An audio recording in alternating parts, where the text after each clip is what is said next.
The Sarastra is represented by the lotus flower. She said, You'll have to speak up. Okay. Stand up.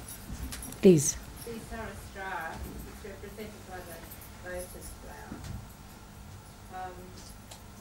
The Sarastra is represented by the lotus flower. Yeah. At the moment, is the lotus flower starting to lose its petals and the fruit develop? So that She seeds said, may be nourished? The Sarastra is represented by the lotus. And is the lotus at the moment, is the lotus losing its petals and the fruit developing? see, it is represented as lotus because our brain is like a lotus. Actually, if you cut it horizontally, you can see as if you have cut the petals. And if you cut it vertically, you can see that around the limbic area, it is just like petals of lotus. But when you are enlightened, what happens? They swell up and they open out, and they all have beautiful colors. They look like tongues of flames. It's very beautiful. Now the Sahasrara is open, and the lotus is open, and inside you find the fruit already there, kept, which is the Agya chakra, which is there. You can see it very clearly. Agya is yellow, yellow covered, what you say, like gold cap is the Agya there. Beautiful Agya is inside.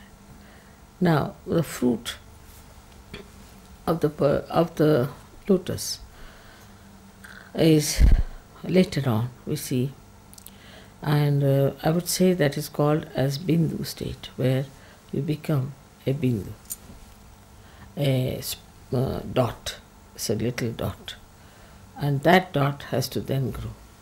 So it's the second stage starts when you become the fruit of the lotus.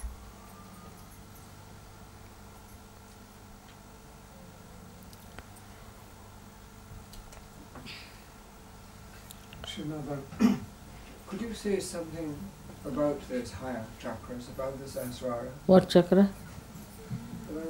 I've heard people talk about the Bindu and the Adu Bindu and the higher chakras about that. But You see, I don't think you should worry too much about these. There's 3 stages higher than Sahasrara. I would suggest just now, let us concentrate on Sahasrara is a better idea. But Bindu, Ardha Bindu and Valaya are the 3 stages in which one has to pass through later on. And you would pass gradually when you develop yourself horizontally. That's what we have started now. So let us keep to this idea that we have to develop ourselves horizontally.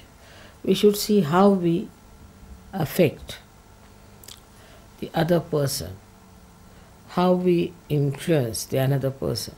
For example, some people, as if they are very egoistical and all that, they may come in contact with you and say, oh, very nice person, charming person, this, that.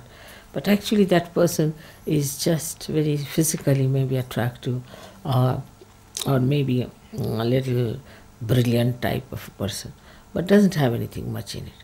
But if that person standing next to you changes the mood and temperament of another person, then you can say that this person has a spiritual personality.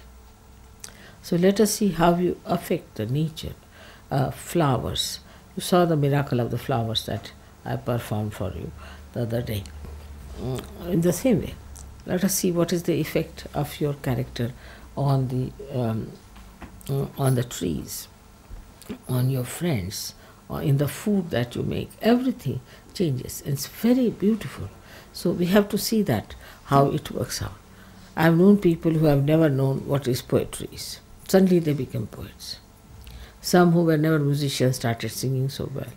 Like Christine, you know Christine, she never used to sing. She had a horrible voice.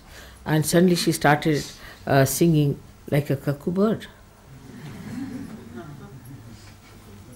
So not only you, but on others, what effect is that? What others feel about you. You see how you are kind, good and sweet to others, not superficially, but your behavior should change another person, transform another person. Your presence should bring auspiciousness.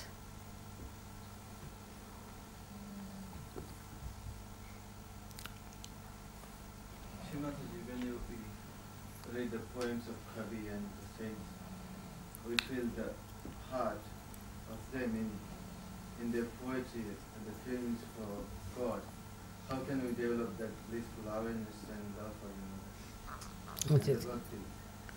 How can we develop that same heart that poets like Kabir have for you? How can we develop the same heart that these great poets have? Same heart as what? Kabir, the poet Kabir. Why not? See the handicap of Kabir. You have no handicaps.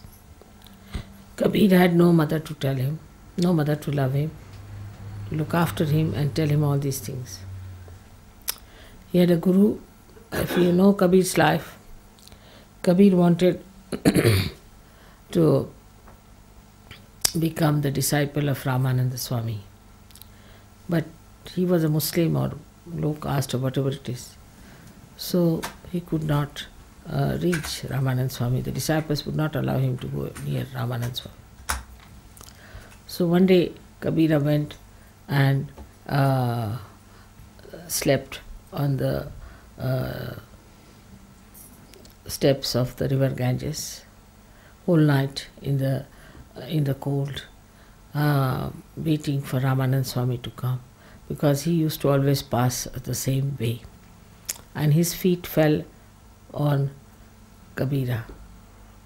And he said, "Oh my child, what are you doing here?" So Kabira got up and he said, "Sir, you have accepted me as your disciple today." He said, "Yes, I have." And then Ramananda Swami took him and he trained him into something great. You don't have these handicaps. Kabira never had anybody to support him or help him around. Actually, single-handed, he fought the whole world. Horrible people were around him. Even today, those who are in his place, in Patna, or all places where he lived, I was surprised that he described kundalini as Surati, and they described tobacco as Surati. Such horrible, nonsensical people making fun of everything.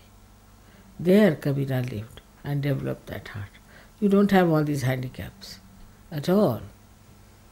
You all speak the same language, you live with the same ideas, you have your own mother to tell you everything, so you can develop the same heart as Kabira had.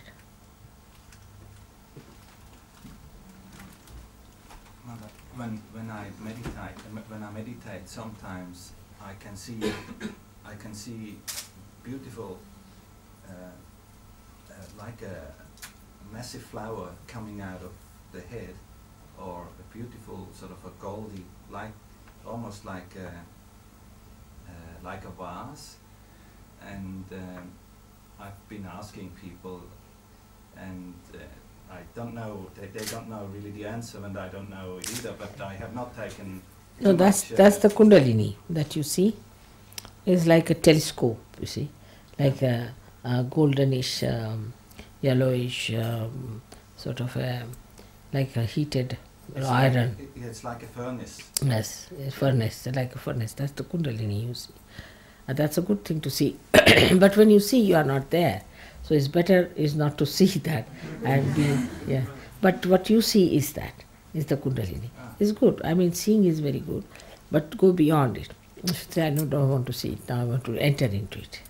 Yes, last night, for instance, I was sleeping with my little girl, and in her bed she asked me to come, and we meditated, and it was enormous.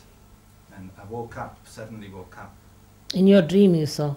I don't know whether it was a dream or whether I was still meditating, but In dream, if you see, is very good. But otherwise, in meditation, you should not see it. In the dream, if you see, is very good. It's the kundalini itself. It's like a furnace. It looks like a silent, burning furnace. sometimes like fireworks. It's Yes. quite beautiful. But you shouldn't see it anymore. Right. Try to avoid. Srimataji,